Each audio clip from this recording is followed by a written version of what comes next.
Hello, everyone, and welcome to the third webinar for the AHRQ Cross-Sectional Innovation to Improve Rural Postpartum Mental Health Challenge. A quick note that today's webinar is being recorded and that the slides will be made available after today's session. As with previous webinars, we will provide an overview of the submission requirements, the evaluation criteria, and how to register and submit to the challenge. But we're first excited, though, to review the challenge purpose and to hold a topical discussion with two expert panelists. I'll first turn over to AHRQ's challenge lead, Dr. Priscilla Novak from AHRQ's Office of the Director. Priscilla? Hi, good afternoon, and thank you for joining us. Jamie, are people supposed to be able to see slides right now? I'm not seeing them on my screen. Thank you. In any case, I'll just go ahead and provide some background on the purpose of this challenge. AHRQ is running a challenge on cross-sectional innovation to improve rural postpartum mental health. And the purpose of the challenge is to elicit narratives and proposals regarding solutions to address postpartum mental health diagnosis and treatment in rural communities for AHRQ to share with healthcare systems, healthcare professionals, local and state policymakers, federal partners, and the public. The Agency for Healthcare Research and Quality is interested in both success stories that highlight community achievements and program proposals that demonstrate innovative planning for community action to improve postpartum mental health. Solutions should highlight successful or promising programmatic interventions to improve postpartum mental health, and the solutions may be submitted from a variety of organizations or healthcare providers. It could be from community-based organizations and clubs, faith-based groups, cooperative extension services, schools, hospitals, local health departments, and state, territorial, and tribal organizations. We're very honored today to have two distinguished panelists with us, and I'll turn it over to James Elliott to provide their introductions. Thank you. Thanks, Priscilla. So I'd now like to introduce our two panelists. First, we're delighted to have Dr. Monica McLemore, Associate Professor at the University of California, San Francisco. Also very excited to share the virtual stage with Dr. Jennifer E. Moore, Research Professor in the Department of Obstetrics and Gynecology at the University of Michigan Medical School and the Founding Executive Director at the Institute for Medicaid Innovation. Both of our panelists are registered nurses and fellows of the American Academy of Nursing. Thank you both so much for joining us today. We'll now head into our discussion. Could you each take a little time, maybe 5 minutes, to tell us about yourselves, your experience, and what it is that you're passionate about in improving maternal health? And if we could start with Dr. McLemore. Well, first of all, Jamie, thank you so much for having me, and I'm so glad to be on this panel with Dr. Moore, my fellow inductee in the Academy of Nursing last year. For people who don't know me, I will say a couple of things. So first of all, my baccalaureate degree is in nursing. My master's is in public health. PhD is in nursing. Oncology genomics was my focus. I'm a public health nurse at heart. And for me, you know, my entire career has been spent taking care of people with the capacity for pregnancy. So for me, I've never done anything else for pay. And, you know, I feel very, very passionate about, you know, reproductive justice and health equity. And so for me, you know, it's a philosophical and theoretical frame that I use that really brings together both social justice and reproductive health. And, you know, for me, it's a life course piece that I think is super important. So it's not just about pregnancy. It's about, you know, ovarian cancer. It's about uterine cancer. It's about a life course of people being able to optimize their reproductive health across the life course. One of the things that I think we really need to do a really good job of working on, and I hope that you know, COVID-19 continues to provide us these opportunities to learn, is that the Division of Mental Health and Physical Health has, for far too long, not had good parity. And this shows up particularly with individuals in the reproductive health rights and justice space. And so I'm hoping that as we continue to start to think about how, you know, a pandemic has transformed are thinking about everything that's possible over the last 16 weeks, that one of the things that we will finally reckon with is this notion or this idea that physical and mental parity cannot be achieved, because it can be. And I think one of the things I really appreciate about this challenge is it gives us an opportunity to really think wildly differently about postpartum mental health, and particularly in the context of rurality. So for me, my passions is reproductive justice. It's really thinking about how to make things differently and how to really not only align mental health with physical health, but also public health with clinical health services provision. So I really look forward to this discussion. I really appreciate all of you being here, and thank you for having me. Excellent, thank you. Dr. Moore? You know, just like my colleague, Dr. McLemore mentioned, this has been my lifelong career. I have always been focused on maternal health, women's health since the beginning. When I went into the nursing school as an undergrad, I thought I was going to come out as a pediatric nurse practitioner, but then I had my women's health clinical rotation and I realized, nope, this is my area, and it has sustained throughout my career. I had the pleasure of serving in the U.S. Department of Health and Human Services at AHRQ under the Obama administration, where I served as the senior advisor for the Office of Women's Health and Gender Research. And it was within that capacity that I really started to understand the national disparities, issues with equity, reproductive justice, and even more so within the Medicaid population. And that awareness was sort of an awakening for me. And as I transitioned out of federal service, really wanted to hone in on that as part of my role at the Institute for Medicaid Innovation. And our focus since day one has been looking at all of these salient topics in women's health and elevating the awareness of the unique challenges that the Medicaid population experiences. I am a Medicaid baby. I grew up in Michigan. My family lost their employment and required assistance through the safety net of Medicaid. So have experienced that firsthand as a family and felt that it was really critical to make sure that as we're having conversations about opportunities, of challenges, that we not forget about the Medicaid population. They represent approximately 50% of all births in the US. And so it's really important to focus on that. And this challenge will elevate that also. In rural areas, we see high rates of Medicaid coverage. And I'm really excited to see what is submitted in innovation and promising best practices for this population. Thanks very much. I think that awareness is key, and it's always an interesting story how people come about that awareness, right? That awareness of what 50% of the population is experiencing. You each have varying professional experience that has led you here, and as it relates to maternal health care. And this challenge, focuses on a few specific barriers. I was wondering if you could talk about the barriers that you see and maybe expand upon the factors that are highlighted by this challenge that include underdiagnosis of postpartum mental health problems, disparities in diagnosis and treatment between those privately insured and those insured with Medicaid or the uninsured, and healthcare workforce shortages, especially behavioral health workforce shortages. So, Dr. Moore? Yeah, so I think that first and foremost, all of those pieces are intertwined. They don't exist in a silo and they impact and affect each other. When I think about the Medicaid population and consider the challenges that present themselves around behavioral health services, we know that in many states, women lose coverage of Medicaid shortly after giving birth. We also know that postpartum depression can last beyond the 60 days of their coverage.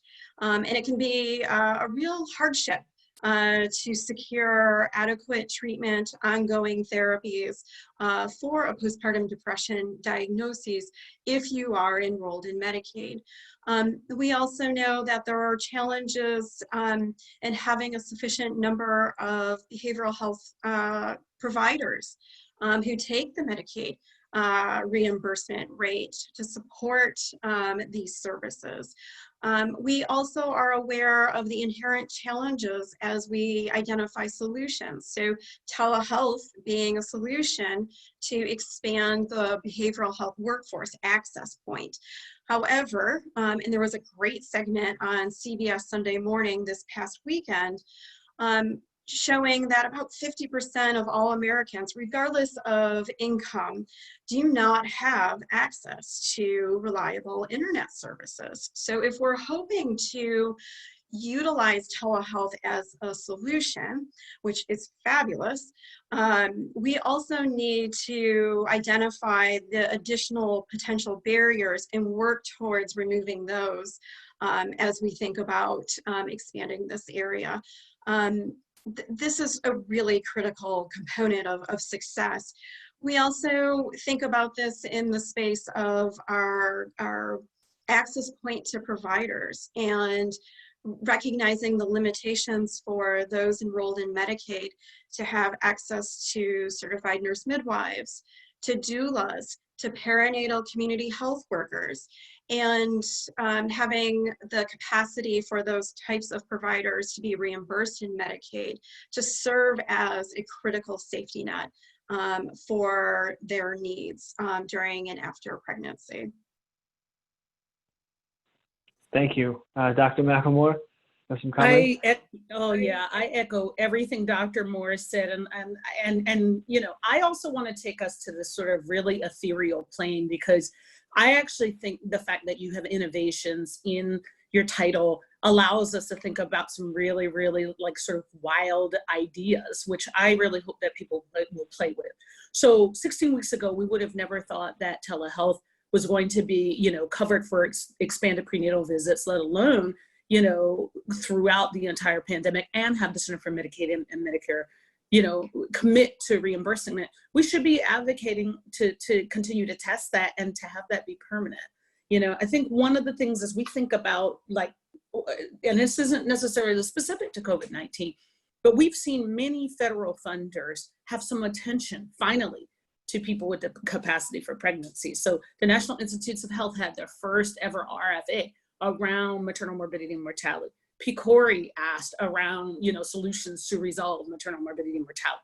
HRSA funded a huge project looking at the 4th trimester and postpartum. We finally see some attention being paid to half the population and people who have capacity for pregnancy. And so maybe perhaps, you know, as the individuals watching the webinar and for the people that your grantees, as we think about amplification of all of these eyes on tax-funded federal dollars, that can finally have us think better about transforming healthcare, and particularly healthcare, mental health care for pregnant people.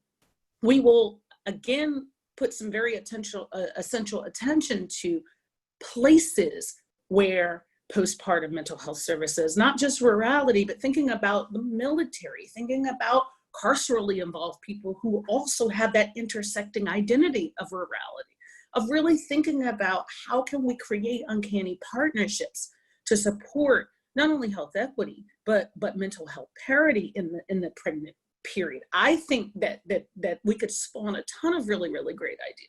Getting back to healthcare providers, this is something that I have personal engagement with, and it's unfortunate. You know, my team and I, we had put together a randomized clinical trial to use cognitive behavioral therapy virtually. This was pre-COVID. This was, you know, 4 or 5 years ago.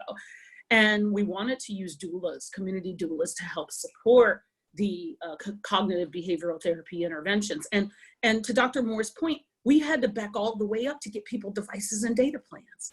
Like, we hadn't even thought, oh my goodness, digital divide being exacerbated. So I hope as people start to plan out their ideas and really think through the projects that they want to be able to do, that they will do some community engagement, that they will really, really work with individuals who claim these different identities, who are in these different places and spaces, to really hear where their starting points could and should be. Because, you know, as a researcher who is in California, it was very interesting for me to find out that there were other basic needs that folks needed before we could even begin to bring in, you know, digital mental health providers in the postpartum period that were far more important to the communities that we serve.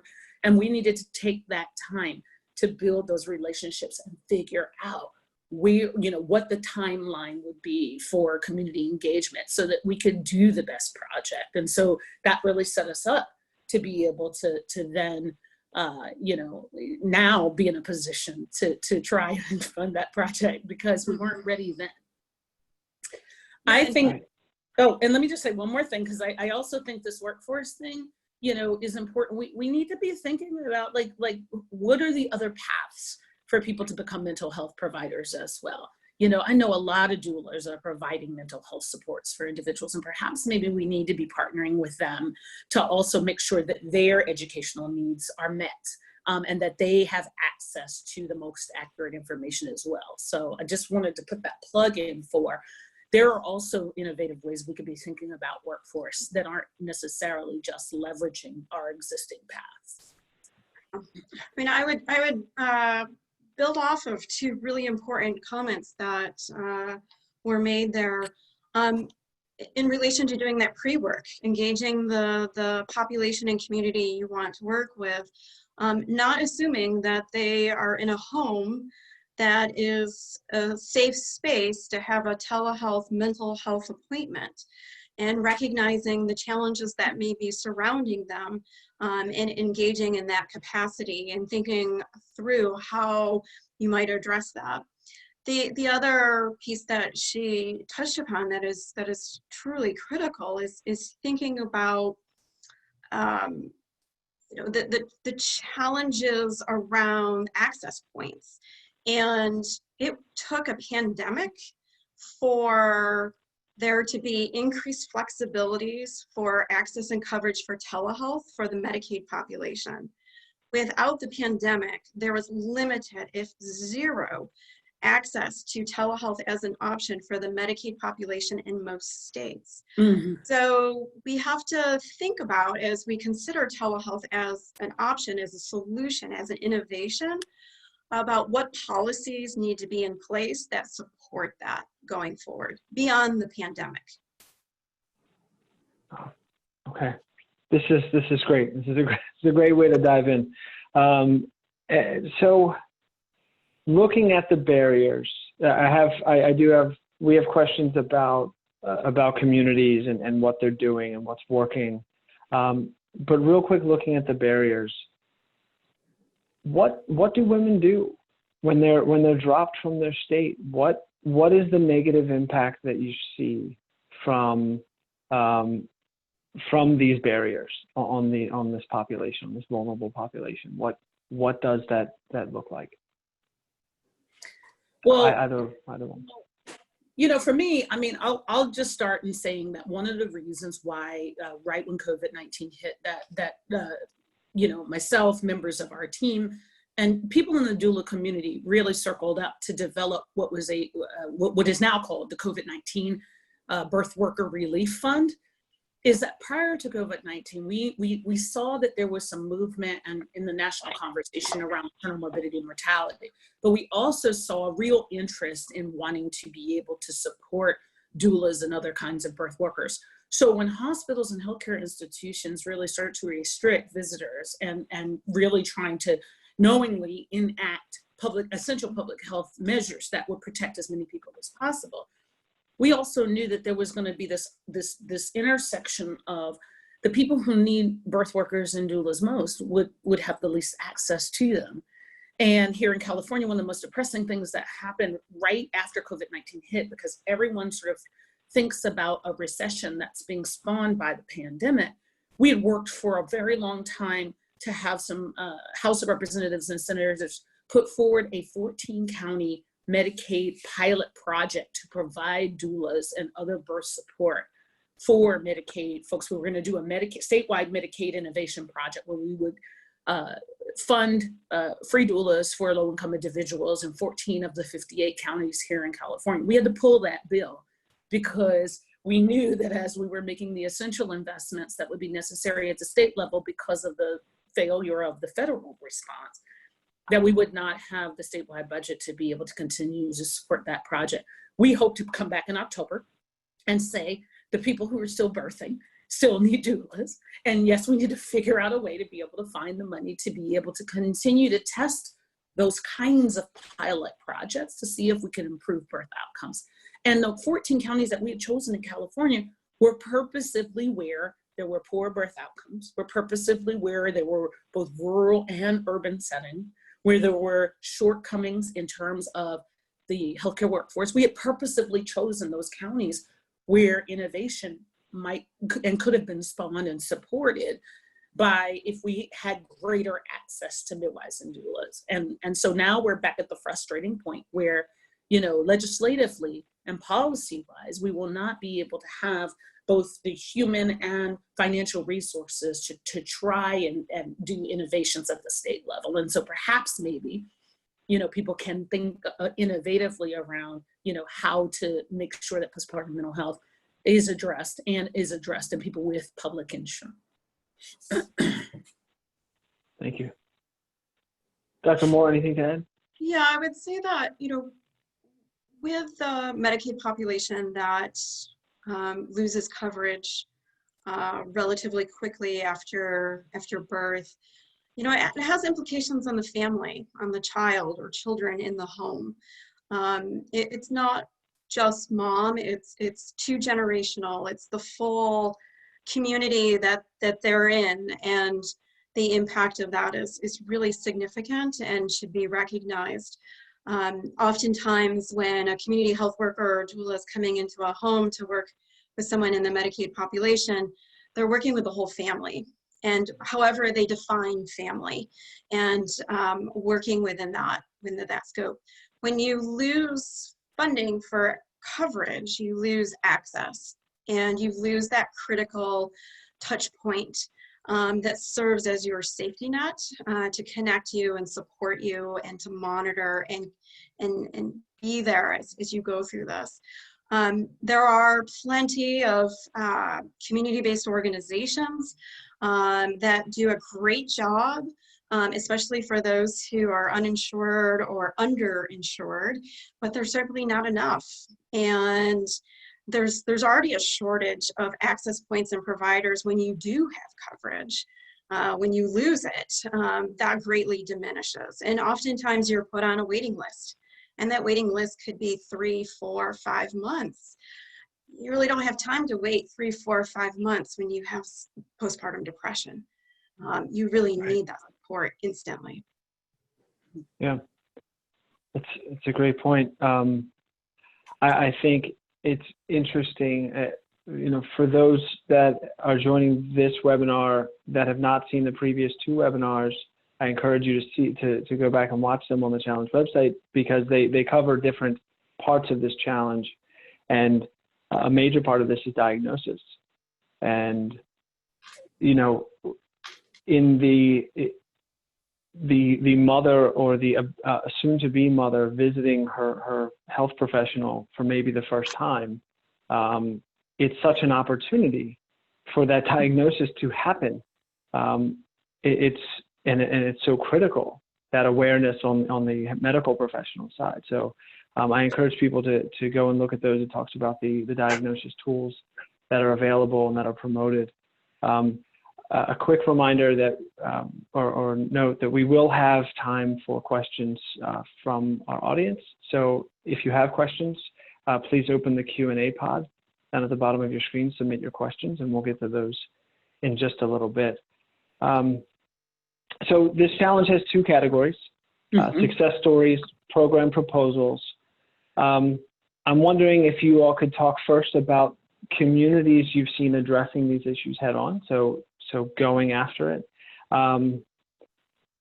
It was interesting, Dr. McLemore, that you mentioned, you know, the federal funding and what's happening on the federal side. And I think that that's a lot of what people see today because of the situation that we're in, and that, you know, anything lower than federal at the moment, and this is a generalization, is hesitant to spend.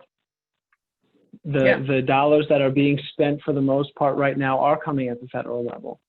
But there are exceptions to that, and there were exceptions to that before COVID-19. So what are examples of the communities you see that are going after this? What are the outcomes that they're seeing, and what are the obstacles that they're facing?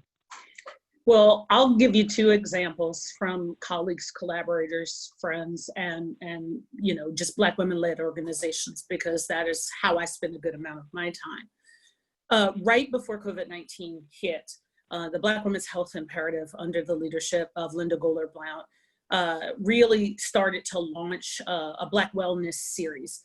And one of the things that Black Women's Health Imperative, they've been around for 38 years. They just celebrated their anniversary last week. They were started by the visionary Billy Avery, who was a MacArthur Genius Award winner in the 90s, and really wanted to focus in on Black women's wellness. And so every Friday since COVID has hit, Black Women's Health Imperative has had Wellness Friday webinars, free, open to the public. They've been different topics, everything from how to manage your mental health to, you know, really thinking through your finances, how to talk with healthcare providers. They've been doing, you know, weekly just sessions for Black women to drop into, Black people, Black families, just to drop into, to be able to, you know, build some skills, connect with each other, and to really be able to have a place to just sort of drop, you know, all of the different things that are going on in their lives. They've had music, they've had mindfulness, they've done a whole lot of very important things that I think are super important, all virtually. And historically, they had always had virtual offerings. The other person and the other group that I'll talk about is Shades of Blue. And the Shades of Blue project is out of Texas. A good collaborator, Kay Matthew, runs that program. And it's really one of the founders of Black Maternal Mental Health Week. Again, online support groups, really using social media, because that's another thing we haven't innovated in, you know, using Instagram, using YouTube to really give, you know, Black postpartum people who historically would have had home visiting. So this is the other thing we haven't talked about, right? We've seen incredible programs like Nurse Family Partnership. We've seen incredible programs like centering and group prenatal care. We've seen all these public health innovations scrambling to try and retrofit onto our current, you know, sort of virtual environment. We could see so many innovative proposals, really thinking about how to move that along and how to maintain that and give people sort of both experience that they want and need. Because I don't see telehealth being a either or. It can be a both and, in terms of also thinking through those people who do need to be seen in person. Maybe they're not being seen in person in a group or a group mental health setting or a milieu or a centering program or even a nurse family partnership, but they are still getting that connection. They're still getting that engagement. So from my mind, you know, we haven't even like leveraged some of the innovative stuff that people are doing on social media that I also think should be part, even though I see that separately from telehealth. There is a potential connection that could be there, because there are people who are using social media in all kinds of very fascinating ways to maintain connection. So for me, not only am I trying to answer your questions, but I'm trying to see the participants with some really great places that they might want to be pulling some ideas from. Because when you think about, you know, what some DJs, some artists, some filmmakers have done using Instagram and other platforms to connect with people, you know, or even thinking about the virtual platforms like Hulu and Netflix and Disney Plus. I mean, how many people sat and had a collective Hamilton experience, right? So as we think through, let's get creative. How can we use TikTok? You know, right? Can we? Dr. Moore, I know you have some thoughts about, like, you know, I do. Cool stuff, right? I think that Dr. McLemore is being humble and holding back on us, because California has truly been a leader in this space. Yes, there's some challenges. Yes, there are opportunities. But when I think of the collective effort of what is happening in California, I'm continuously impressed by that. I know that the next slide in the slide deck is a list of resources that we both recommend for the participants to take a look at. And there's a link to a report that we led with an intention of searching the nation for innovative initiatives and emerging best practices. And the number of initiatives that were selected from California is substantial, probably half. The work that is being done in California is a leader, and looking at their state policies that they have implemented to support women in Medicaid, looking at telehealth being used for behavioral health, thinking about the challenges for the collective, and thinking about potential solutions. I have to give a shout out to the California Healthcare Foundation, their leadership in this space and their commitment from a funding strategic priority perspective has really been the driver in the state of California.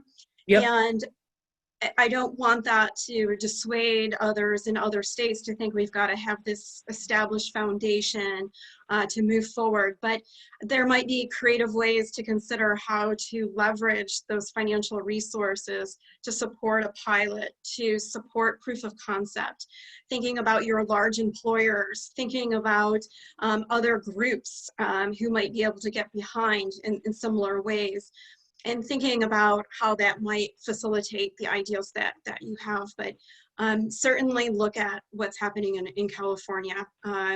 It's really exciting, and I can't wait to see what else comes out of there. Well, and you know, you raise a really good point that I want to make even more clear to the participants in the webinar. I mean, one of the things that I'm trying to be better about as a reproductive justice informed scholar is making sure that people have awareness about the incredible work that's going on around the country. But you're absolutely right that we do have philanthropically driven missions to really support innovations within, you know, Medicaid populations. The CHCF is one that's really leading the way. And, you know, full disclosure, our team is funded by the California Healthcare Foundation because they do have a specificity of wanting to support the, you know, the Medicaid births in the state, knowing that 25,000 of them are to, you know, Black identified individuals and wanting to improve outcomes. But the larger point is AHRQ as a federal entity has an opportunity to also be thinking about the fact that, like, could some potential, you know, people who want to participate in this innovation really think about their state, you know, what philanthropy is in their state, right? If we think about the economic sectors of, you know, private business, and then you think about philanthropy, and then you think about federal funders and government funders, you know, what innovations could we spawn, right? Even in other states, working with their philanthropic partners as well. And we've been able to leverage that. But I do think that there are other great, you know, innovative work going on in other states. I appreciate you shouting us out. And that was something I was going to get to if it came up as a different question. So, a humble brag about California. Appreciate I did it for you. It's all right. So we you know, we're touching on ideas now, and I'd like to see if we could go a little bit bigger into your own ideas about what could work. So try to imagine. So many will argue that the best innovation come in times of constraint. It's a fair argument. And these are certainly times of constraint. So, you know, what's possible in terms of improving mental health? What are the big ideas? What should people be experimenting with? I think we've seen things just in the past couple of weeks.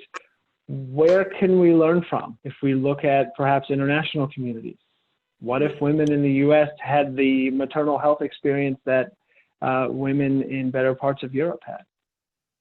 I mean, what are those big ideas that you would love to see explored, that you would love to see come through in this challenge competition? Well, for me, that's easy. I'll give you two. The first is we've been dancing around conversations around out of hospital birth and birth center birth. And it's just time for us to bite the bullet and really start to think about, you know, what are the most appropriate birth settings for birthing people, right? Not driven by risk, not driven by the need to keep hospital doors open, right? I mean, rural obstetric closures are problematic for a whole lot of reasons, right?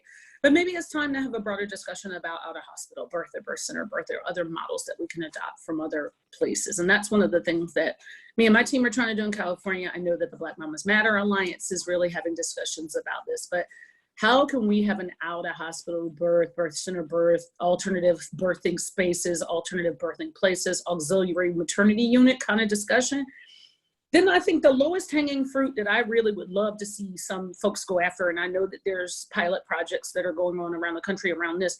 We know that fewer than 40% of the 6-week postpartum visits are maintained by pregnant people, right? But we also know that something like 98% of child's first pediatrician visits are maintained.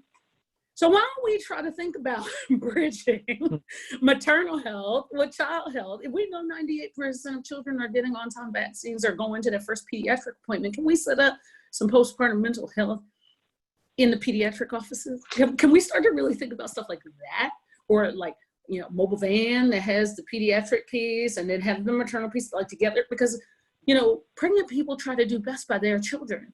If we get that kind of like response for first pediatrician visit, don't we think it's time to sort of disrupt that and say, hey, maybe we could do a maternal mental health check-in at pediatric first visit? Very nice. That's what I think. I like it. It's a little crazy, like but no, I don't. It's actually pretty logical. Dr. Moore, anything to add? Yeah, and I don't think you should have to apologize. I don't think it's a crazy idea. There is evidence for both ideas that support it, and it's time to move to action, which means that this challenge is perfectly set up to develop evidence-based innovations that target this population. I would throw in some others. Certainly we need to think about how we screen for depression and anxiety multiple times throughout childbearing years, pre and interconception periods, and obviously the antenatal and postpartum periods. Thinking, as was mentioned, really creatively around postpartum depressions and assessments of anxiety during that pediatric visit. We know, especially in the Medicaid population, that there's a low 6-week visit for the person, but certainly there's a very high rate of going to the pediatric provider for that child's first visit, and it's an opportunity that's worth exploring.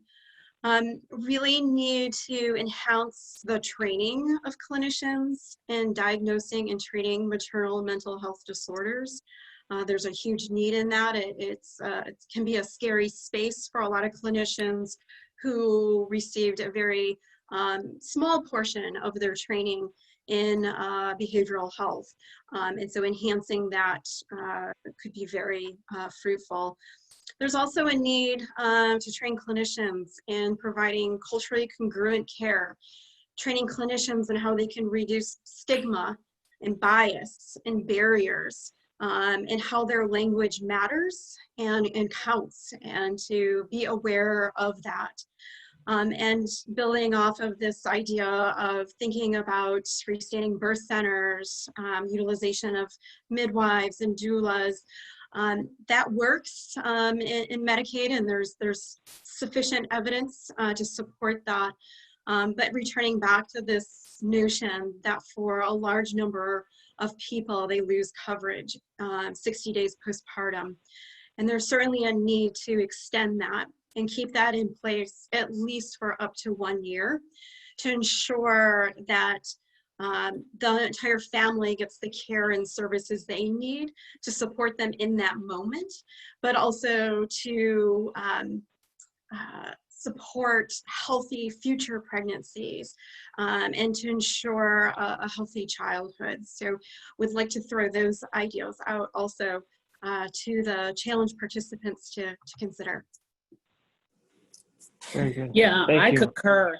And, you know, I also think if we could also start thinking about like the humanities, so art and music, and really sort of thinking through community-based projects that could also be partnered on. I think as we think about the implications of the pandemic, I don't think we're having any kind of collective either grief or collective acknowledgement around, you know, sort of the odd times we find ourselves in. And so if we could bring some creativity and partners in creativity, I think that also would be very, very welcomed and innovative in terms of how do we integrate the arts and music and humanities and other creative things that give our world meaning. Because I think to ignore the sort of, you know, surreal times we're in right now, I think we're going to have to really look outside of just health services provision for where we're going to be able to address innovations, at least in mental health, because right now we're all functioning in this sort of very odd environment. Mm-hmm. And I would love to be able to see some acknowledgement of the greater parts of being human. Mm-hmm. Well said. It's interesting. So the partnerships piece you mentioned before, Dr. McLemore, and you've mentioned it again, it is a component of the challenge that we'll touch on when we look at the review criteria, is to see, you know, this problem cannot be solved by one health center alone. They need their community support. So what do those partnerships look like that you formed to help go after this in a multidimensional way? And the social media. And the people of childbearing age are part of that partnership. Yep. You know, they're not just the recipient. They are part of the partnership. Yeah, and Dr. Moore, your points about screening in the childbearing years, you know, regardless of whether you are childbearing or have the intent, you're at that time. This may happen, so let's see how you're doing, and that awareness on the health professional side. It's so important. And that I like also the helps. That also helps with normalization, right? I mean, I really appreciate you talking about stigma, Dr. Moore. I really do. And normalization of mental health screening, I think, can also go a really, really long way in terms of thinking about, again, that's where social media approaches have been very, very helpful. Yeah, I like the social media discussion you had earlier as well, Dr. McLemore.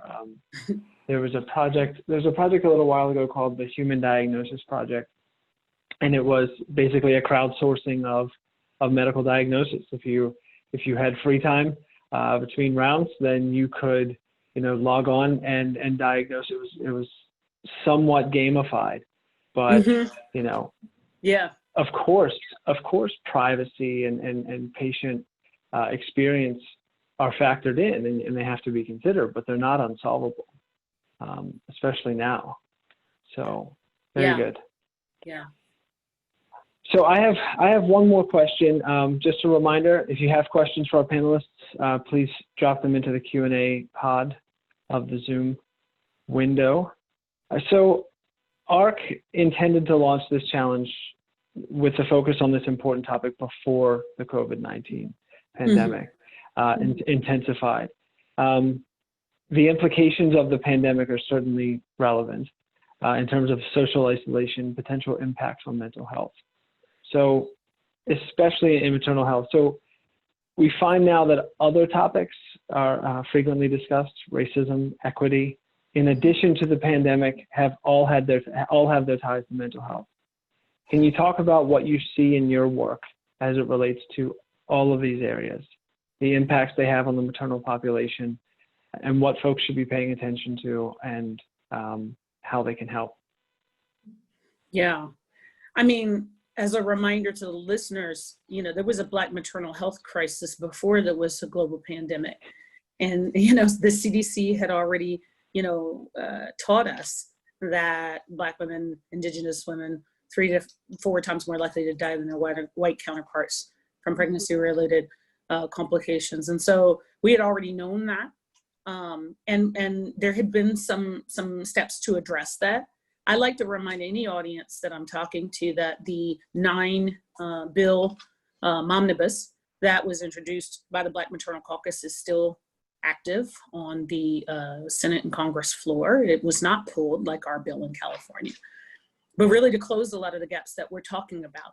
And again, you know, as tax-paying citizens and as healthcare providers, public health folks, you know, we really want to be thinking about what do we want to make permanent, and what do we want to see in terms of supports that are put forward that will help us to address, you know, racism in healthcare, that will help us to address bias in healthcare, that will help us to diversify the healthcare workforce, because that is another piece to this, and how to build real, authentic, team-based and community-engaged care.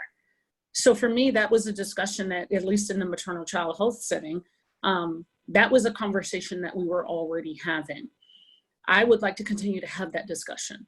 And what I've been finding recently is that everyone is scared by the so-called, you know, recession that's being spawned by the pandemic.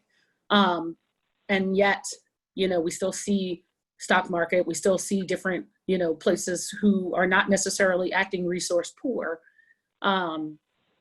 forcing us into narrow conversations that I don't necessarily think we need to have. That said, I also think that there's some strategic investments that we need to be making, and that we need to be using that kind of language if we are very serious about people with the capacity for pregnancy. And paid family leave would be a #1 intervention that could allow us to improve outcomes. It's been very interesting. I've been cautiously reading the data around the reductions in preterm birth during COVID-19 is because people have been home.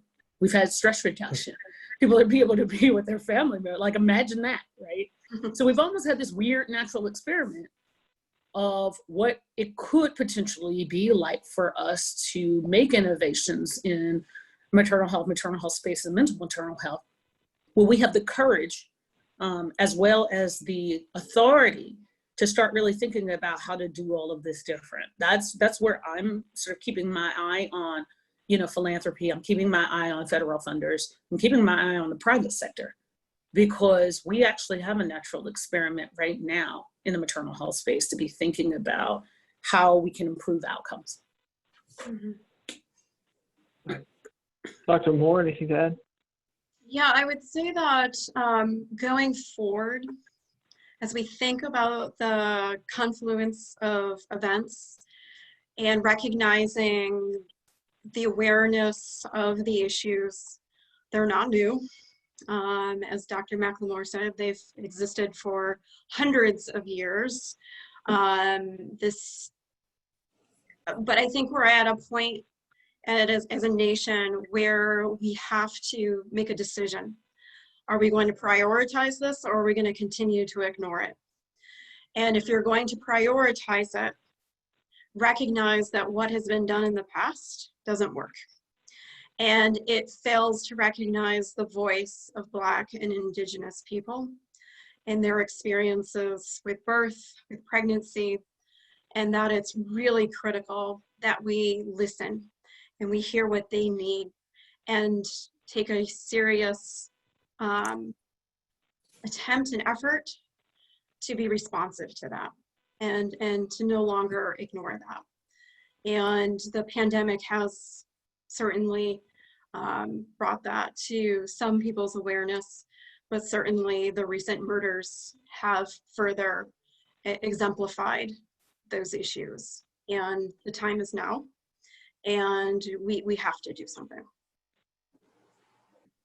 Yeah, I completely agree. And, you know, I think also as we start to talk about, you know, maternal mental health, and when we talk about maternal mental health across the life course, right? Just also remember that, you know, moms are and pregnant people are daughters and sons and aunts. I mean, thinking about the intergenerational needs of people right now, I think is super important. And we can't lose sight of that either. And at some point as a nation, I hope that we already know, I mean, Dr. Moore has already said that half of the births in the United States are covered by public insurance or Medicaid, right? And so we need to start calling out unethical places where Medicaid is not expanded, because we know that insurance coverage in and of itself is an intervention that improves health outcomes. We have to be like comfortable saying that. Yeah. Because if not, then we're still putting Band-Aids on a gaping wound. And we also know that many of those policies that are restrictive come from a place of racism. And we've got to call that out also. Yeah. Okay. Well, thank you both. We can we'll leave it open for questions. We don't at the moment have any questions from the audience. We have some additional slides to go through about the challenge if you're both available to stay on while we go through those in case additional questions come. That would be great. Yeah. Great. So far, thank you so much. This has been a fantastic discussion, and it's just truly an honor to be able to share this time with you and get your feedback on this important problem. So thanks. So we're going to jump now to this resource slide. So we do have a list of resources. Hope everyone can see this. We have a list of resources here that, again, we'll be making these slides available along with the recording of today's webinar after the session. We will add to this based on some things we've heard today. For instance, Dr. McLemore, you mentioned the Birth Worker Relief Fund, things like Shades of Blue. We may want to add for people to just have some reading and some reference. Anything to add about the references that are here at this time? This is Monica. I'm happy to say a couple of things because I also think that the important work of Black Mamas Matter Alliance should be represented here, as well as, you know, there are some great innovative projects that are going on right now. I'll talk about two. One is the Safer Cities for Childbirth initiative. It's currently being sponsored by Merck for Mothers, but it is a 10-city sort of place-based innovations project that I think, you know, grantees or potential grantees of AHRQ might want to look at, because they have a whole public learning community around some of the stuff that they're doing that is very place-based, that I think would also spawn some ideas for people who are thinking about applying for this innovation. And then the second piece is the Black Mamas Matter Alliance put forward a Black paper that's very specific to the holistic care of Black, Indigenous, people of color, queer folk with the capacity for pregnancy and birth. And I think it's super important that we also start to think about, you know, where there are resources that are available that are really community generated, and both, you know, the Safer Cities for Childbirth and the BMMA Holistic Care paper were really, really done in community with Black, Indigenous, people of color, queer folk communities. And so, you know, there are roadmaps that have been developed that can help people think about their innovation ideas that are actually community generated and publicly available. And so I would really push, you know, potential applicants to sort of look at some of those resources to really, really, you know, really hone their ideas and to really spawn some really, really cool partnerships, because I think it's possible. Thank you. Thank you. Dr. Moore, anything else about the resources here? I think this is a great comprehensive list, and I echo Dr. McLemore's suggestion of the two additional resources. And certainly all of the resources that have been discussed are on this slide. There's embedded additional resources. So you could certainly quickly go down a rabbit hole and find yourself with a plethora of information to support your challenge. Great. Well, thank you both. We'll get this list updated for when the slides go out after today's session. So thanks. Okay, we're going to jump now into a bit of the challenge logistics. So the Total prize pot is $175,000. That's the total prize purse. Again, we have 2 categories. We will award up to 5 finalists for the success story category. So these are, we'll go into what the specifics of those are in just a little bit. So it's $15,000 each. And 2 finalists, up to 2 finalists for the program proposal category at $50,000 each. The challenge did launch on May 15th, and submissions are due on September 15th. So we have a little bit over a month before submissions are due.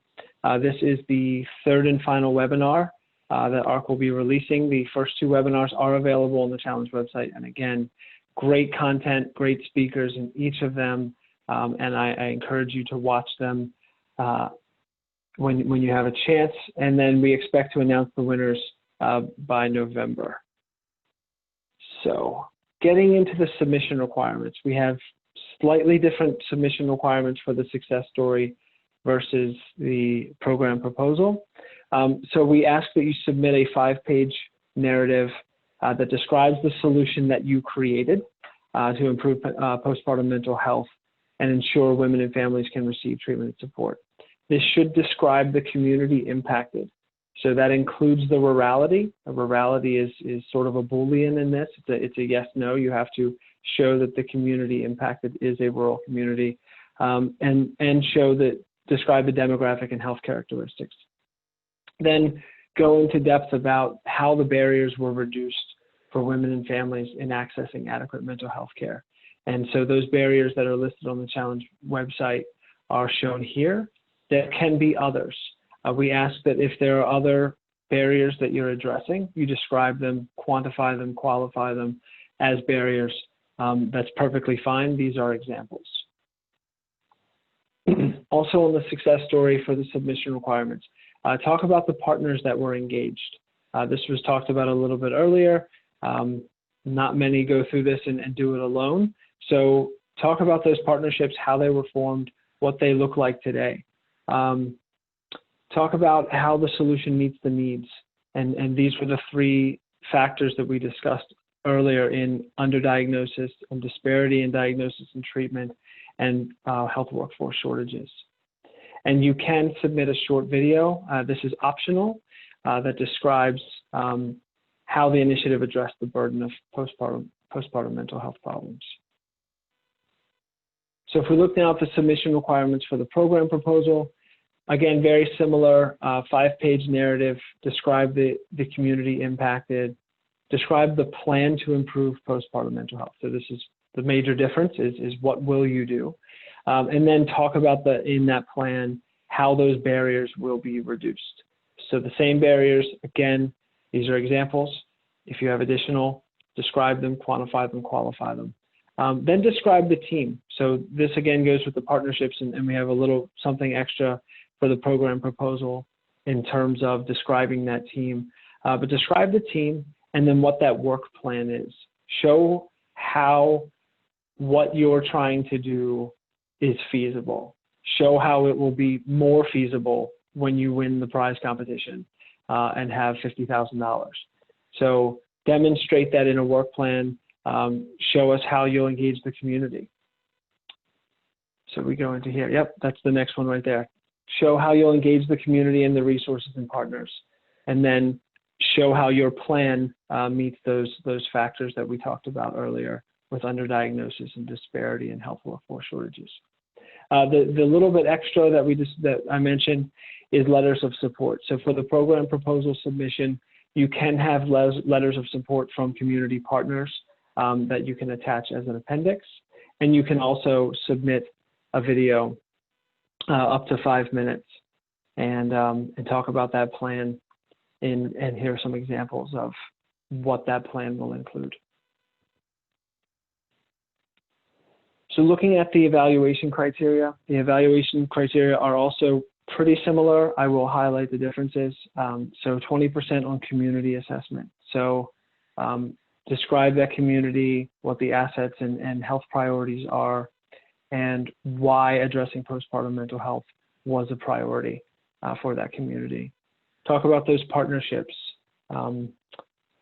who you partnered with, how it came to be. We'd love to hear a great story, and how it will live on, how the project will continue to succeed. So the logic model of how the program works. How did it succeed? How did it reduce those barriers? How did it increase access? And then evidence of meeting the programmatic goals. So the programmatic goals are listed here. We've talked about them throughout today, but everything is described in depth on the challenge website. We encourage everyone, the link is at the very beginning and the very end of this slide deck, and we encourage you to go to the challenge website, read it thoroughly, and then submit. And the last three, so capacity to disseminate. So this is with the video, so that your documents tells a clear story, as we mentioned.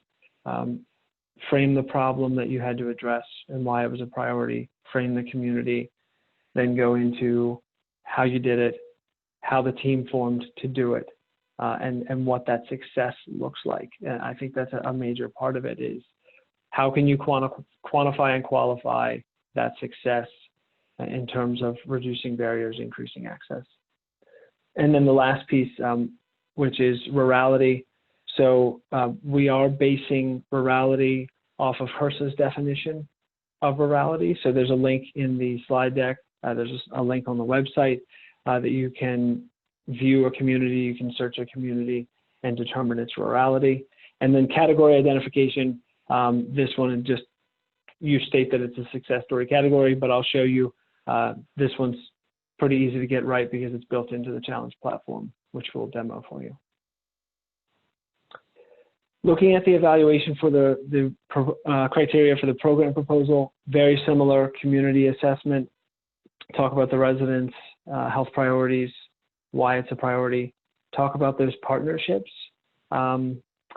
what, in this case, what those partnerships will do for you in terms of your proposal.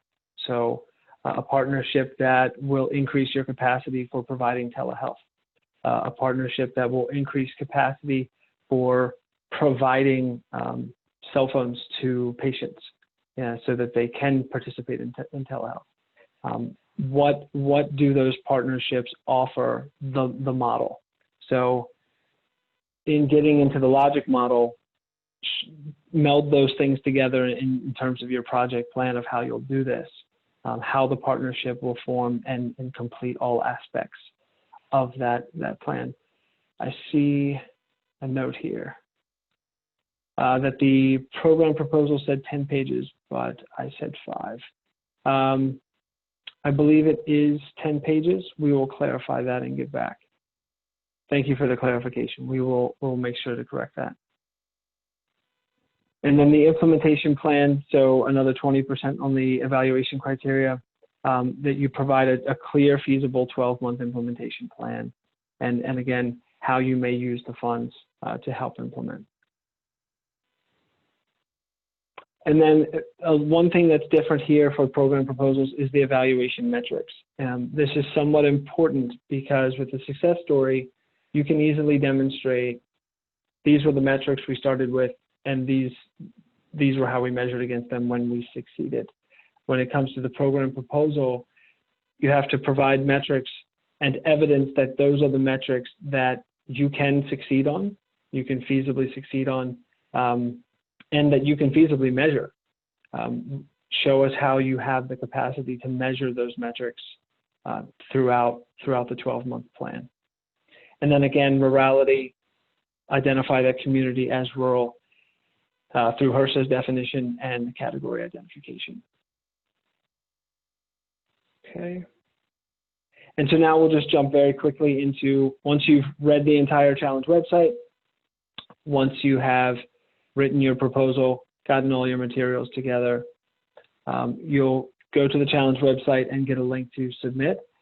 So you'll come to our challenge platform and you'll click join the challenge. If you don't yet have an account, you can create one right then. You can use social media accounts to sign in or create one using just an email address, and then you'll submit a solution. The same info, a lot of the information that is on the challenge website is also on the platform. just as a reminder, just to make sure you see all those submission requirements and evaluation criteria. And then you'll come to the submission builder page. So you'll enter a solution title or solution name, and then you'll choose that type, whether it's a success story or a program proposal. If you have a video, we ask that you post it somewhere and provide us the link. Do not upload video files as they're quite large. But there are ways with Vimeo, with YouTube, to host videos in private mode so that only those with the video URL can view them.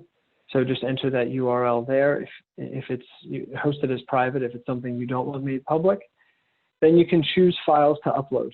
So you can upload multiple files here for the program proposal if you're uploading letters in addition to your actual proposal, and they are separate documents. You can upload multiple, and then once uploaded, click submit. Once your submission is in the system, you'll be able to view it on your own dashboard. If you submit multiple times, say you submit, you have revisions, you can withdraw that one submission and submit again, or you can just submit again. AHRQ will take whatever the most recent submission is. So just ensure that come September 15th, when AHRQ will be closing the challenge, that the submission you want reviewed is at the top, and ensure that that submission contains all of the files that you want considered as a part of your submission. Okay, so that is it for the logistics piece. Priscilla, did you have anything to add on the 5-10-page narrative part or the program proposal? Could you clarify? Hi there, thanks for the question. So I went to our AHRQ.gov website, and the success stories are to be 5 pages, but the program proposals are 10 pages. So there's more space there to provide the details that are requested. Thanks for clarifying, Priscilla. Sure thing. So at this time, we still have 25 minutes left on the clock for what was slated for this. People can think back through things, think through slides, think through the discussion. I would like to leave it open for just a little while in case people think of questions. If you don't, then if you don't have any more, that's fine, but we will leave it open just for a little bit longer in case folks have additional questions.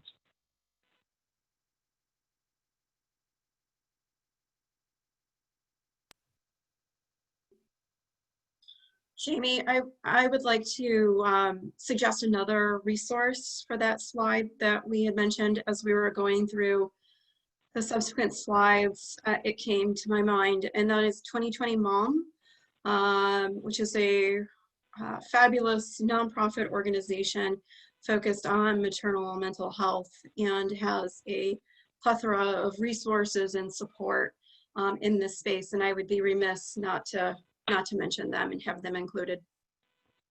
Great, thanks so much. We've made a note of it. Thank you.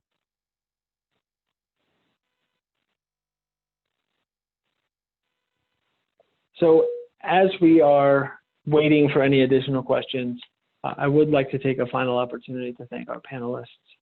You all have been stellar. It's been just a fantastic experience again to be able to share this time with you. We really appreciate you sharing your experience and your thoughts and your passion for this problem. Priscilla, did you have anything else you'd like to add?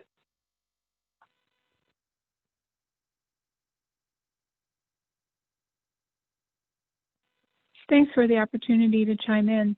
I just want to echo your gratitude for our panelists. This has been a fantastic event. I really appreciate you sharing your expertise and your passion on this topic. And also just wanted to note that Joy Burkhart from 2020 Mom is also one of the expert advisors, and she has been participating in our call today. And we will definitely add the information about 2020 Mom to the resources. So thank you all so much. Great, thanks. Any additional words from our panelists? I would just like to thank you all for having us and allowing us to share our thoughts, ideas, and opinions. And I would really encourage potential applicants to be as creative and bold as you really can imagine. We need great ideas right now. And I am very much looking forward to seeing what people propose. Great. And building off of that, if I can put a plug in for Medicaid, I would love to see some innovation and ideas specific for the Medicaid population. I think there's so much opportunity to really leverage this moment and think outside the box, as Dr. McLemore had mentioned. And thank you to AHRQ for identifying this as a priority topic and making this opportunity available to everyone. So kudos to you. Agreed. Fantastic. Okay, we have not received any additional questions, so we'll give everybody 20 minutes back. Thank you so much. We hope you all have a good, safe rest of your week. Stay healthy and take care. Thanks, everyone. Thank you. Thank you. Thanks. Bye-bye.